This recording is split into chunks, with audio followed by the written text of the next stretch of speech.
ലോകം ശ്വാസം അടക്കി പിടിച്ച് നോക്കി നിൽക്കാനേ എനിക്ക് കഴിഞ്ഞുള്ളൂ. എന്റെ അച്ഛന്റെ വിമാനം ദോശ കടിച്ചു പിടിച്ച് നക്കി തിന്നാനേ എനിക്ക്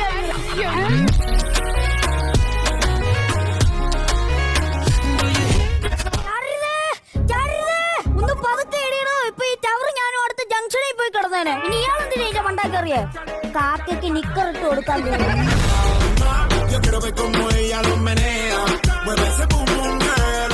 നമ്മുടെ ഒരു സ്കിറ്റില് എന്റെ ഒരു എൻട്രി വൈകി പോയപ്പോ എന്റെ ഒരു ആരാധകൻ കമന്റ് ബോക്സിൽ എന്തോ എഴുതിയതറിയോ? യവൻ എവിടെ യവൻ എവിടെയെന്ന്. അയ്യാതെ യവൻ എവിടെന്നല്ല, യവൻ എവിടെന്നാ യവൻ എവിടെന്നാണ്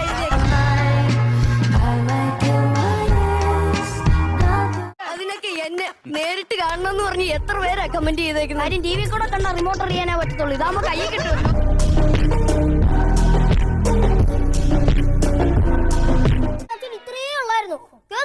വലിയ ബസ് ഡ്രൈവറാ.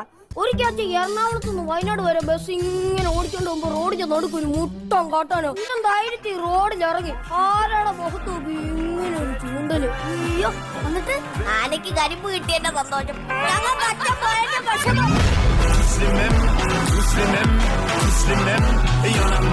നിനക്കൊരു കാര്യം അറിയാവോ?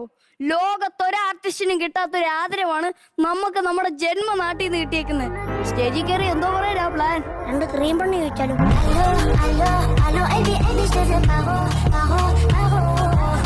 ഇവിടെ മൊത്തം ശ്മശാനം മൂക്കുന്നില്ലേ. പിന്നെ ശ്മശാനത്തിൽ ഷീഫോൺ ദേവസയുടെ DJ നടക്കുക.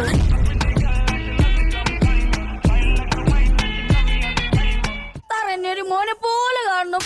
എന്തിനാ തല്ലിയേ? അച്ഛനാകുമ്പോ മക്കൾ എന്തെല്ലാം തെറ്റിയതാ ശിക്ഷിക്കും. ഇതിപ്പോ എന്തിനാ നീ എന്നെ തല്ലിയേ? ഞാൻ എന്റെ അച്ഛനെ തിരിച്ചെല്ലാറുണ്ട്.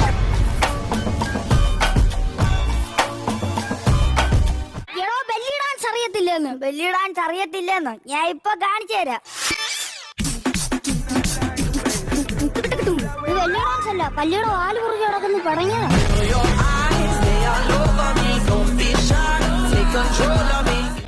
മഴവില് കാണണം. അയ്യേ, ഈ നിസാര കാര്യത്തിനാണോ ആത്മഹത്യ എടുക്കുന്നത്? ഇപ്പോഴത്തെ ഒരു പിള്ളേരുടെ കാര്യം കണ്ട കണ്ട മഴവില് തെളിഞ്ഞു കണ്ട ഒരു പെണ്ണ് ഞാൻ ആത്മാർത്ഥമായിട്ട് സ്നേഹിച്ചു. അവളുടെ പേര് 2000 രൂപ കൊടുത്താ ഞാൻ ഇവിടെ ടാറ്റു അടിച്ച് എന്നിട്ട് നമ്മളെ തേച്ചിട്ട് പോയി. എന്നിട്ട് തന്നെ ഈ കോപ്പിനി വായിക്കണമെങ്കിൽ 15000 രൂപ വേണം.